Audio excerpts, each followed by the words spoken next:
नमस्कार मेरे नौजवान साथियों, जैसा कि मैंने आप सबको कहा था कि जल्दी ही आपके जो मैजिक शो वाले जो सेशन है वो जल्दी ही आपके लिए प्रारंभ कर दिए जाएंगे। पिछले 2 सेशंस की हम चर्चा कर चुके हैं, आप वहां पर जाकर उनको भी देखिए, प्लेलिस्ट में जाकर उन मैजिक शो को जरूर देखिए दोस्तों। जो स्मार्ट स्टडी आप करना चाहते हैं और आप कर भी रहे होंगे और जो किसी कारणवश नहीं कर पा रहे हैं, उन सब के लिए मैं आपका काम कर रहा हूं। आपको केवल पढ़ाई करनी है, कुछ नहीं करनी है। आज हम चर्चा करेंगे उपार्जित अवकाश की, जहां से 1 से 2 क्वेश्चन 100% बनते हैं। 2 क्वेश्चन तो मिनिमम यहां से इस मैजिक शो से आपको 2 क्वेश्चन सही हो जाएंगे, बात खत्म। 25 में से 2 हटा दो, 23 बचे। पिछले पेपर उठा के देखो, मैजिक शो के इतने सारे क्वेश्चंस पूछे गए दोस्तों, 3-4 क्वेश्चन। एक तो वो कार्य ग्रहण काल का भी मैं एक सेशन करूंगा अलग से, उससे भाई साहब पिछले सेशन में 7% पूछे गए। 7 क्वेश्चन कार्य ग्रहण काल से पूछे गए। तो चलिए इसी की शुरुआत करते हैं। सबसे पहले चलते हैं उपार्जित अवकाश का सिस्टम क्या है। देखो सबसे पहले बताऊं उपार्जित अवकाश की परिभाषा कहां दी गई है। सभी नियम एक साथ मिलेंगे आपको। नियम 7/28 में जो परिभाषा वाला चैप्टर है, नियम नंबर 7, उसमें आपको उपार्जित अवकाश है। समय मैं बहुत कम लूंगा, पहले मैंने आपको विस्तार से पढ़ा दिया है, बस आपको शॉर्ट एंड स्वीट तरीके से चीजों को जोड़ने की बात यहां पर मैं कर रहा हूं। उपार्जित अवकाश, प्रिविलेज लीव, जिसे हम पीएल कहते हैं। सेवा में व्यतीत किए गए समय के आधार पर, आपने सेवा में जितना समय व्यतीत किया है, आपने सेवा में जितना समय व्यतीत किया है, उस समय के आधार पर ही आपको उपार्जित अवकाश दे होंगे। नियम नंबर 91, नियम नंबर 92, नियम नंबर 94 में क्या है मामला, इसमें आपका क्या दिया गया है, विस्तार से उपार्जित अवकाश के बारे में बताया गया है। विस्तार से डिटेल तौर पर इसके बारे में चर्चा की गई है। नियम नंबर 91 उपार्जित अवकाश यानी पीएल की बात कर रहा है। किसकी? 22/2/1983 से यह लागू हुआ। पीएल की देवता सदैव कैलेंडर वर्ष में होती है। 1 जन से 31 दिसंबर, हमेशा एक कैलेंडर वर्ष में पीएल की देयता होगी कि एक कैलेंडर वर्ष में कितनी पीएल दे होंगी, उसी के आधार पर आपको जितनी सेवा है उसी के आधार पर आपको दी जाएगी। पीएल सदैव एक कैलेंडर वर्ष में कितनी बार होगी दोस्तों? 2 बार होगी। 1 जनवरी को 15 पीएल मिलेगी, 1 जुलाई को 15 मिलेगी, कुल कितनी मिलेगी? 30 पीएल मिलेगी।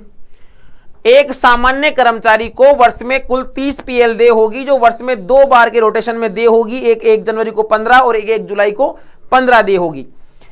1/1/1998 के पश्चात एक कर्मचारी अपने खाते में अधिकतम 300 पीएल ही जमा रख सकता है। यानी वो 300 पीएल से ज्यादा अगर जमा रखता है तो या तो लैप्स हो जाएंगी, या आप उनका भुगतान ले लें, या आप उनको काम कर लें, पर आप 300 से ज्यादा सेव नहीं कर सकते हैं। 300 से ज्यादा। आरएसी बटालियन के कर्मचारी को एक कैलेंडर वर्ष में 42 पीएल दे होती है। सामान्य को 30 दी होती है, आरएसी को 42 दे होती है। किसी कर्मचारी की माह के बीच में नियुक्ति होने पर 22 पीएल प्रति माह 2.5 और यह है 3.5। एक कर्मचारी की माह के बीच में नियुक्ति होने पर 2.5 पीएल प्रति माह व आरएसी के कर्मचारी को 3.5 पीएल प्रति माह के हिसाब से दे होती है। 3.5 पीएल प्रति माह के हिसाब से क्या होती है दोस्तों? दे होती है। तो याद रखिएगा, सामान्य को 30 दे होती है, आरएसी को 42। माह के बीच में अगर ज्वाइन करता है तो 2.5 के हिसाब से कैलकुलेट कर लिया जाएगा आगे वाले समय को, यहां 3.5 के रूप से कैलकुलेट कर लिया जाएगा आने वाले समय को।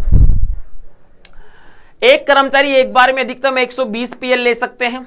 30 हो गई, 45 हो गई, 2.5 हो गई, 3.5 हो गई, टोटल 120 पीएल एक साथ में अर्न बर्न मतलब यूज में ले सकता है। विशेष परिस्थितियों टीबी असाध्य रोग में कर्मचारी अपनी समस्त पीएल का उपयोग एक साथ कर सकता है। मेडिकल के मामले में विशेष देख लो, विशेष परिस्थिति यहां पर क्या है, मेडिकल वाले मामले में यहां पर पूरे तरीके से क्या कर सकता है, अपनी जितनी भी पीएल उसके अकाउंट में सेव है उन सब का उपयोग कर सकता है। आगे बढ़िए। नियम नंबर 91 सेवा में रहते हुए पीएल के बदले नगद भुगतान। ठीक है, इस नियम के तहत सेवा में रहते हुए कर्मचारी 1 वर्ष में अधिकतम 15 पीएल का नगद भुगतान प्राप्त कर सकता है तथा शेष पीएल अपने खाते में जोड़ सकता है। मिलेगी कितनी? टोटल 30। 30 में से 15 को वो कैश के रूप में मतलब बदलवा सकता है, और 15 तो भैया उसे उपयोग में अपने खाते में जोड़ सकता है। यानी अगर वो नहीं लेता है तो 15 तो वो रिजर्व रखवा सकता है और 15 का भुगतान ले सकता है अगर उसने किसी प्रकार का उपार्जित अवकाश नहीं लिया है। दिनांक 18 जून 2010 के बाद एक अस्थायी कर्मचारी को अपने विभाग में न्यूनतम 1 वर्ष की सेवा पूर्ण करने पर ही इस नियम का लाभ दिया जाएगा। एक अस्थायी कर्मचारी है जिसने देखो स्थायी पद पर कार्यरत अस्थायी कर्मचारी, उसने 1 वर्ष का काम पूरा कर लिया है तो फिर उसे पीएल दी जाएगी। इस नियम का लाभ दिया जाएगा। सेवानिवृत्त होने पर पीएल का भुगतान कैसे होगा? इस नियम के तहत कर्मचारी के सेवानिवृत्त होने पर उसको अपने अवकाश खाते की समस्त पीएल का भुगतान तुरंत प्रभाव से एकमुश्त कर दिया जाएगा, पर वह 300 से ज्यादा नहीं होनी चाहिए। 300 से ज्यादा पीएल का भुगतान करते समय मकान भत्ते को छोड़कर समस्त प्रकार के भत्ते दे होते हैं। हाउस अलाउंस आपको दे नहीं होगा, उन 300 वेकेशन का, उन 300 दिन का हाउस अलाउंस आपको नहीं दे होगा। उसके अलावा सभी भत्ते आपको दे होंगे। 91 है कर्मचारी की मृत्यु होने पर पीएल का भुगतान। इस नियम के तहत सेवा में रहते हुए यदि किसी कर्मचारी की मृत्यु हो जाए तो उसके खाते में शेष पीएल का भुगतान उसके परिवारजनों को कर दिया जाएगा। कितने को? उसके परिवारजनों को तुरंत प्रभाव से जितना शेष पेमेंट बाकी दिया जाएगा उसके अनुसार उनका पेमेंट कर दिया जाएगा।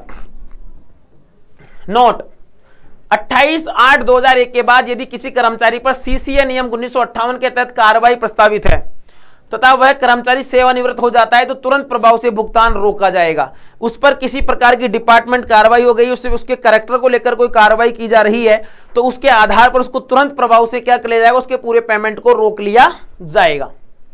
92 विश्रामकालीन विभागों के लिए पीएल की देयता। विश्रामकालीन डिपार्टमेंट में न्यायिक डिपार्टमेंट आता है और शिक्षा विभाग आता है। तो 1/10/2094 से विश्रामकालीन न्यायिक कर्मचारियों को एक कैलेंडर वर्ष में 12 पीएल दे हैं। यदि पीएल का उपयोग न करें तो 18 पीएल दे होती है। पीएल का अगर वो उपयोग ना करें तो वो 18 में बदल जाती है। कितने में बदल जाती है? 18 में बदल जाती है। और विश्रामकालीन शिक्षा विभाग के कर्मचारियों को कितनी पीएल दे है? 15 पीएल दे है। कितनी पीएल दे है? 15। देखो नियम नंबर 93 में इसका भाग नहीं है। नियम नंबर 94, 91, 92 और 94 की बात करते हैं। सेवा समाप्ति पर अवकाश। ऐसे अवकाश सामान्य तौर पर अस्थायी कर्मचारियों को ही स्वीकृत किए जाते हैं। सक्षम अधिकारी ऐसे अवकाशों को अपने विवेक के आधार पर स्वीकृत कर सकता है। इस नियम के तहत शिक्षार्थी पर यह लाभ दे नहीं होते। शिक्षार्थी यानी जो आपके ट्रेनी होते हैं, आप किसी डिपार्टमेंट में एज ए ट्रेनी जाते हैं तो उनको ये ऐसे अवकाश दे नहीं होते। देखो अब यहां पर भी उपार्जित की बात की गई, इसलिए मैं इसको लेकर आया हूं।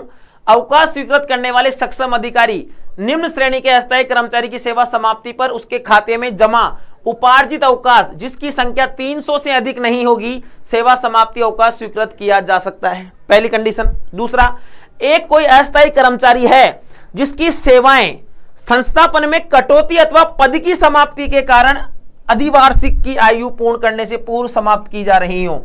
यह कंडीशन याद रखनी है आपको। पहले में एक कंडीशन, कर्मचारी उस पद की योग्यता नहीं रखता हो तथा योग्य व्यक्ति मिलने के कारण हटाया गया हो। कर्मचारी जिसकी सेवाएं प्रशासनिक सुविधा को ध्यान में रखकर हटाई गई हो। यह सारी कंडीशन नियम रूल नंबर 1 पर डिपेंड करती है कि अवकाश स्वीकृति करने वाले सक्षम अधिकारी निम्न श्रेणी के ए, बी व सी के अस्थायी कर्मचारी की सेवा समाप्ति पर उसके खाते में जमा उपार्जित अवकाश जिसकी संख्या 300 से अधिक नहीं है, सेवा समाप्ति अवकाश स्वीकृत किया जा सकता है। ठीक है, चलिए। कर्मचारी यदि अपने विवेक के आधार पर सेवा समाप्त करता है, खुद ने रिटायरमेंट ले लिया है अर्थात त्याग पत्र देता है, तो कर्मचारी के खाते में जमा उपार्जित अवकाश जिसकी संख्या 150 से अधिक नहीं होगी स्वीकृत कर सकता है। स्व विवेक के आधार पर सेवा समाप्त करेगा तो 150 से अधिक पर पेमेंट नहीं मिलेगा। सेवा समाप्ति अवकाश एक मुफ्त तथा एक समय पर आरएसआर के नियम 91B के अनुसार ही चुकाया जाएगा। जो पेमेंट है वो 91B के अनुसार ही चुकाया जाएगा। निम्न परिस्थितियों में सेवा समाप्ति अवकाश दे नहीं होता है। शिक्षार्थी अथवा अन्य कर्मचारी जो पार्ट टाइम हो, कर्मचारी जिसे बर्खास्त या निष्कासित किया हो या राष्ट्र विरोधी गतिविधियों में लिप्त हो। 100 बातों की एक बात है, जो करप्ट इंसान हो, जिस पर किसी प्रकार का कोई केस हो, मानहानि का केस हो, जो भी गलत काम आपके दिमाग में आते हैं वहां से लिप्त हो तो उसे नहीं मिलेगा। विश्राम काल वेकेशन 94A। विश्राम काल को कर्तव्य माना जाता है, बिल्कुल कर्तव्य माना जाता है, अवकाश नहीं माना जाता। सक्षम प्राधिकारी किसी विभाग के भाग को विश्रामकालीन माने जाने का निर्देश दे सकता है। राज्यपाल महोदय द्वारा कृषि और पशुपालन संस्थाएं जो अध्यापन कार्य से जुड़ी हैं को विश्रामकालीन माना जाएगा। कृषि और पशुपालन संस्थाएं, ये भी देखो जो किससे संबंधित है, जैसे कि एग्रीकल्चर यूनिवर्सिटी है, समझ लो जितने भी कृषि विश्वविद्यालय हैं वो भी क्या माने जाएंगे? विश्राम काल के श्रेणी में माने जाएंगे। तो ये आपका विश्राम काल यानी उपार्जित अवकाश से संबंधित जो नियम था वो मैंने आपको यहां पर करवा दिए हैं। इसको एक बार पढ़ लीजिएगा। पीडीएफ के लिए Sanjay sir history Telegram channel को ज्वाइन कर लीजिएगा, वहां पर मिल जाएगा। एक बार ध्यान